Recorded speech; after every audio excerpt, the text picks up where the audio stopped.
Chapter 14, Part 1. We're going to look at some relative pronouns. We've looked at qui and que, and we're going to look at them more in depth, and then we're going to look at dont, which will be a new one.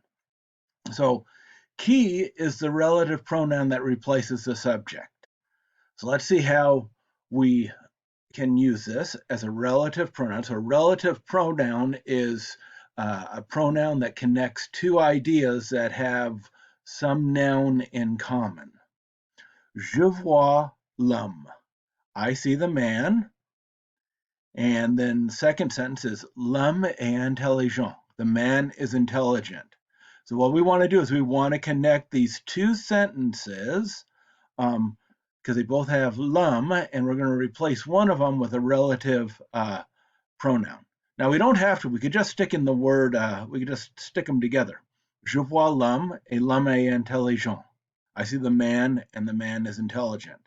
That's kind of heavy when we say l'homme et l'homme. So what we can do is we can replace the et l'homme with qui, which here will mean who. Je vois l'homme qui est intelligent. I see the man who is intelligent. So the qui replaces the subject of the second sentence there, and it acts as the subject, and we know that it's referring to l'homme, which is right in front of it.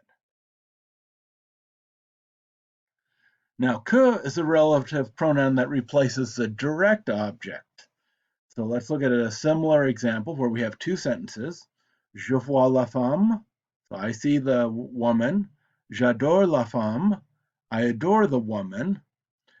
Now we could say je vois la femme et j'adore la femme. So we've got it kind of repeated. Now la femme et la femme are not right next to each other. But that would translate, I see the woman and I adore the woman. But we can say je vois la femme que j'adore. So I see the woman, and here this que is the la femme there being replaced by que because it means the same thing as la femme. Je vois la femme whom I adore. Now, you might say who I adore. Technically, whom is more correct since it's not the subject.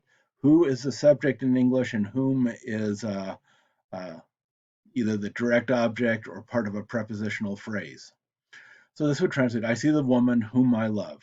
And que replaces the direct object in the second sentence.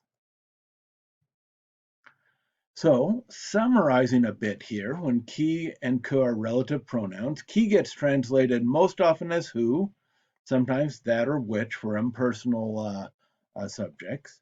Que gets translated as that or which, and when you use that or which is kind of a question of style, or it gets translated as whom if it's a person and you want to be really precise.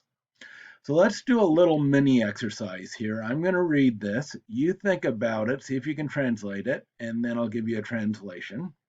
So, je vois un livre qui est difficile. So what does that mean? Je vois is I see. Un livre is a book.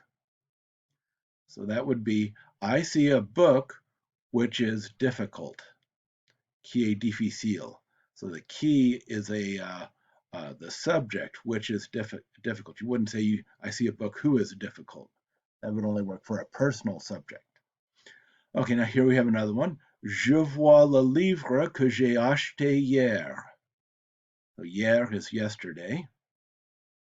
Acheter is to buy, and I see. So I see the book which I bought yesterday. So here que would be translated as which, or that. I see the book that I bought yesterday. Either one would work. Now let's look at dont. Dont is going to be a relative pronoun that connects two clauses, and that's going to connect them by when they share a de expression in common. Dont replaces the de expression, whatever that prepositional phrase is starting with the de. Je parle de l'homme. So I'm talking about the man. A second sentence is l'homme s'appelle Jacques. The man's name is James. We can put them, we can just stick them together with a. L'homme s'appelle Jacques et je parle à l'homme. The man is named Jacques and I'm talking about the man. Or we can do l'homme dont je parle. So here, the dont is replacing de l'homme. The man about whom I'm speaking s'appelle Jacques, is named James. The man about whom I'm speaking is named James. Now, that's not the only way that we could put this sentence together. We could also combine it, je parle de l'homme qui s'appelle Jacques. I'm talking about the man who is named James. So here we're using the relative pronoun qui to replace l'homme.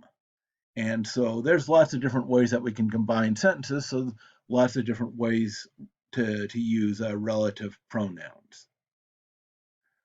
So dont, in summary, the translation, the basic translation is going to be of which, maybe of whom, whose, which, from which, etc. The ville dont je parle est loin d'ici. The city about which I speak is far from here. Now, if we started off with the city of which I speak is far from here, we say, ooh, that's pretty good. And maybe changing of which to about which would be a little smoother in English. So here are 4 sentences. Write out your answers and check them in the next video.